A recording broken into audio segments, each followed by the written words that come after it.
আসসালামু আলাইকুম। যে যেখান থেকে দেখছেন ভাই, দেখতেছেন ভিডিওটা ধাক্কা দেন না, একটু কষ্ট করে শুনবেন দাদা প্লিজ। দেশে কুমিল্লা যে গোমতী নদী ইন্ডিয়ার ভিতর দিয়ে আসছে বুঝছেন। পানি তো ঠেলা যে দিছে না পানি ছাইরাই দিছে সঠিক বলতে পারি না, তবু প্রচুর পানিতে বাংলাদেশের ভিতরে প্রচুর পানি, অনেকে তলেই যাইতেছে গা বুঝছেন।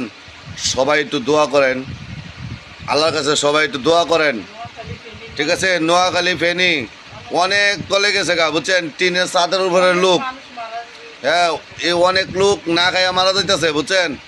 দয়া করে আপনারা যে যেমনি পারেন একটু দোয়া করেন, সহযোগিতা করেন, হেন গিয়া গিয়া একটু সহযোগিতা করেন আপনার কাছে প্লিজ, অনুরোধ ভাই। সবাই দেখেন নোয়াখালী তলে যাইতেছে গা, কুমিল্লা গোমতী নদী দিয়া পানি ঢুকিয়া ওই সব বাড়িঘর তলে যাইতেছে গা বুঝছেন। প্লিজ এটা কি ভারত থেকে ছেড়ে দেওয়া হয়েছে নাকি এটাও জানি না ভাই, ভারত থেকে ছাড়লো কি না। আসসালামু আলাইকুম, একটু শুনবেন হ্যাঁ।